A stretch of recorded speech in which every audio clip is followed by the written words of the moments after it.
नमस्कार, आप सुन रहे हैं A1 रेडियो, बदलते वक्त की आवाज। A1 रेडियो में हम आपके लिए लेकर आए हैं देश भर की कुछ चुनिंदा खबरें। शुरुआत करेंगे सुर्खियों के साथ। रक्षा मंत्री और स्वास्थ्य मंत्री ने लॉन्च की DRDO की एंटी कोरोना दवा 2DG, जाने कैसे करेगी काम। नारदा स्टिंग केस, मंत्रियों और विधायकों की गिरफ्तारी के बाद CBI दफ्तर पहुंची CM ममता। राहुल गांधी बोले, PM केयर्स के वेंटिलेटर और PM में कई समानताएं, दोनों का हद से ज्यादा झूठा प्रचार। ताउते चक्रवात से निपटने के लिए NDRF की 100 टीमें तैनात, वायुसेना, नौसेना और कोस्ट गार्ड ने भी कसी कमर। सीनियर वायरोलॉजिस्ट शाहिद जमील का सरकार के एडवाइजर ग्रुप से इस्तीफा, जीनोम स्ट्रक्चर की पहचान की थी जिम्मेदारी। DRDO की कोविड रोधी दवा 2-डीऑक्सी ग्लूकोज 2DG को आज रक्षा मंत्री राजनाथ सिंह और स्वास्थ्य मंत्री डॉक्टर हर्षवर्धन की मौजूदगी में लॉन्च किया गया।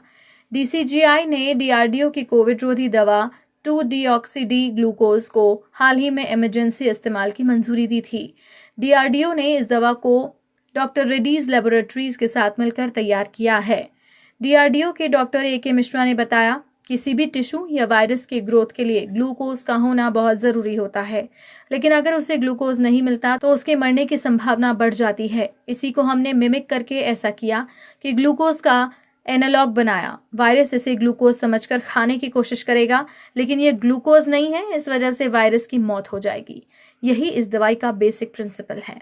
नारदा स्टिंग ऑपरेशन मामले में अपने 2 मंत्रियों और तृणमूल कांग्रेस के एक विधायक की गिरफ्तारी के बाद पश्चिम बंगाल की मुख्यमंत्री ममता बनर्जी कोलकाता में CBI कार्यालय पहुंची।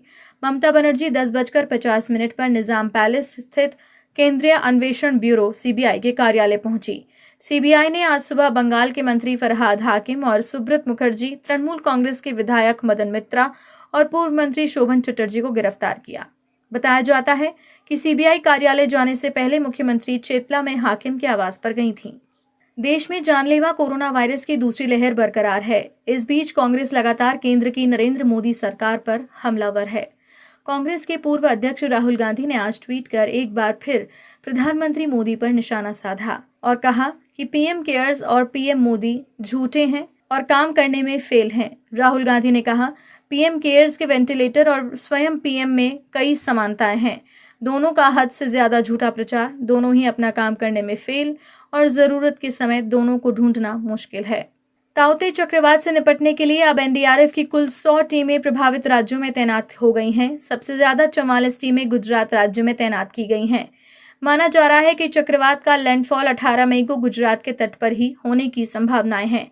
इसके अलावा NDRF की 12 टीमें महाराष्ट्र में 12, केरल में 9, तमिलनाडु में 8 टीमें तैनात हैं। NDRF के मुताबिक हर टीम में 47 सदस्य हैं जो चक्रवात, तूफान और बाढ़ जैसी परिस्थिति से निपटने के लिए जरूरी बोट्स और उपकरण से लैस हैं। गोवा में भी 1 और दीव में 2 टीमें तैनात हैं। देश इस वक्त कोरोना वायरस महामारी की दूसरी लहर से जंग लड़ रहा है। इस बीच सीनियर वायरोलॉजिस्ट शाहिद जमील ने भारतीय SARS-CoV-2 जीनोमिक्स कंसोर्टियम के वैज्ञानिक सलाहकार ग्रुप के अध्यक्ष पद से इस्तीफा दे दिया है। शाहिद जमील ने हाल ही में एक लेख में केंद्र की नरेंद्र मोदी सरकार की आलोचना की। मोदी सरकार को वैज्ञानिकों की बात सुनने की सलाह भी दी। शाहिद जमील केंद्र के सलाहकार ग्रुप के सदस्य थे। शाहिद जमील ने कोरोना महामारी SARS-CoV-2 वायरस के जीनोम स्ट्रक्चर की पहचान करने की जिम्मेदारी सौंपी गई थी। हालांकि अभी ये साफ नहीं है कि शाहिद जमील ने इस पद से इस्तीफा क्यों दिया है। जमील अशोका यूनिवर्सिटी में त्रिवेदी स्कूल ऑफ बायोसाइंस के डायरेक्टर भी हैं।